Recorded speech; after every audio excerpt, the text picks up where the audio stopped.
নমস্কার বন্ধুরা, আপনারা সবাই কেমন আছেন? আশা করি আপনারা সবাই ভালো আছেন। তো শুভ দোল উৎসবে তোমাদের সকলকে জানাই শুভ দোলযাত্রার অনেক অনেক শুভেচ্ছা। আশা করি তোমরা সবাই আনন্দের সাথে এই বছরে দোল খেলেছে। তো আমরাও খেলেছি, সেগুলোর কিছু পিক তোমাদের সঙ্গে শেয়ার করলাম। তো হোলি এসছে বলে কথা, একটু ছবি তুলবো না, ওর জন্য একটু সমস্ত রং নিয়ে একটা ছবি তুলেছিলাম। তো বিকেলবেলা কিন্তু আমাদের এখানে হোলি অন্যরকমভাবে সেলিব্রেশন হয়, চলো তোমাদের সঙ্গে শেয়ার করি। এই দেখো, এখানে কিন্তু রাধাকৃষ্ণর পুজো হয়েছে, এবং রাধাকৃষ্ণটাকে দেখো তো, চিনতে পারছো নাকি? এটা কিন্তু আমার কাকির বাড়ির রাধাকৃষ্ণটা এখানে এনে পুজো করা হয়। তো প্রত্যেক বছরই এরকম হয়। এবং এই যে চেয়ার টেবিল দেখতে পাচ্ছ, এখানে কিন্তু খাওয়া দাওয়াও হবে। তো এই যে জেঠুর সঙ্গে আমি একটু খুনসুটি করলাম, মা এখানে বসে আছে। এখানে কিন্তু খাওয়া দাওয়ার আয়োজন করা হয়েছে, ওর জন্যই টেবিল পাতা হয়েছিল বলেছিলাম আগে। তো ওখানে কিন্তু আজকে কিন্তু মেনু ছিল খিচুড়ি, আলুর দম এবং গরম গরম পায়েস। তো এই প্রত্যেক বছর কিন্তু আমাদের এইভাবেই উদযাপন হয়। ওপরে প্লাস্টিক কেন বলো তো? কারণ সন্ধ্যে থেকেই আকাশটা চমকাচ্ছিল, তার জন্যই কিন্তু আমরা এখানে, যাতে ঠাকুরের গায়ে জল না লাগে এবং রান্নাতে যেন জল না পড়ে, সেই জন্য ওখানে প্লাস্টিক দেওয়া হয়েছিল। তো মা কিন্তু ফুল টুল তুলে নিচ্ছিল যাতে ঠাকুরের কিছু না হয়। এই যে এখানে কিন্তু সমস্ত মশলাপাতি এবং রান্না রেডি হচ্ছে করা। এই যে আজকে আলুর দম হবে, তো ওই জন্য আলুর দমের প্রিপারেশন হচ্ছে, কীভাবে আলুর দম করতে হয়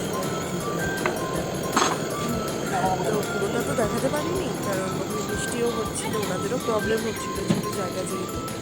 তো এই দেখো, আমাদের লালু সঙ্গে সঙ্গে আমাদের সঙ্গে ছিল। দেখছো রাস্তায় কিন্তু ছিটি ফোটা বৃষ্টি রয়েছে। এই আমরা তো ভাবছিলাম, সবাই ভাবছিল যে কীভাবে রাতের খাওয়া দাওয়ার প্রোগ্রামটা হবে। দেখেছো আকাশের অবস্থা একদম আলো হয়ে গেছে, এক্ষুনি ঝেপে বৃষ্টি নামবে, সেই জন্যই ভয় পাচ্ছিলাম। তো এখানে রান্না তোমাদের তাও ওনাদের প্রবলেম হচ্ছিল, ওই জন্য আমি সরে গেছিলাম। তো এখন ওরা একটু ফ্রি হয়েছিল, ওই জন্য তোমাদের দেখাচ্ছিলাম, ঠিক আছে? কারণ তোমাদেরও তো দেখাতে হবে আমাকে, না?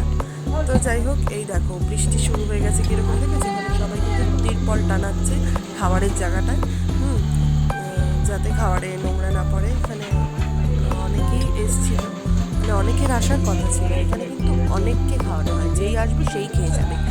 তো এরকমই আমাদের এখানে প্রথা। তো সঙ্গে সঙ্গে দেখলাম ওই যে দূরে দেখতে পাচ্ছে ছাউনি মতো, ওইখানে কিন্তু আবার প্রোগ্রাম হচ্ছিল। ওই জন্য প্রোগ্রামে যারা অংশগ্রহণ করবে তারাও কিন্তু গেছে। দেখো অবস্থা, দেখো আকাশে কি সুন্দর লাগছে বলো। কিন্তু ওই একটাই চিন্তা, সবাই কি খেতে পারবে আদেও?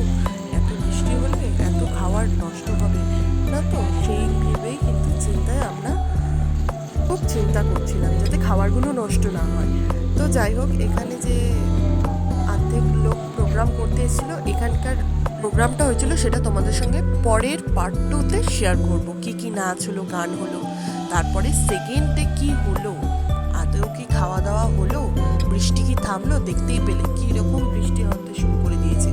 এই দেখো আমাদের লালু আবার কিন্তু বৃষ্টিতে ভিজছে, তবুও কিন্তু রাধাকৃষ্ণের সামনে কি সুন্দর হাত সামনে নিয়ে বসে আছে। এই জন্যই মানে আমরাও যেমন ভক্তি করি, ও দেখো কি সুন্দর ভক্তি করছে। দেখো আমি কতবার সিটি বাজালাম, তারপর অনেক কিছু করলাম, কিন্তু ওর নজর আর সরছে না ঠাকুরের থেকে। এই দেখো এখানে ওরাও ভাবছে যে কি করবে না করবে। এখানে মানে আলুর দমটা কমপ্লিট হয়েছে, এবার হয়তো পায়েসটা বসাবে, তারপরে খিচুড়ি রান্না করতেও একটু লেট হয়ে গেছিলো। দেখো আকাশের অবস্থা।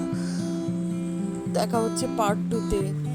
তোমরা যে হবে ভগবান জানে। এ রাধা মাধব তুমি বাঁচাও, তোমার খাবার যেন ফেলানো না যায় ভগবান। তো দেখা হচ্ছে পার্ট 2-তে কি হতে চলেছে। তোমরা কিন্তু পার্ট 2 অবশ্যই দেখো।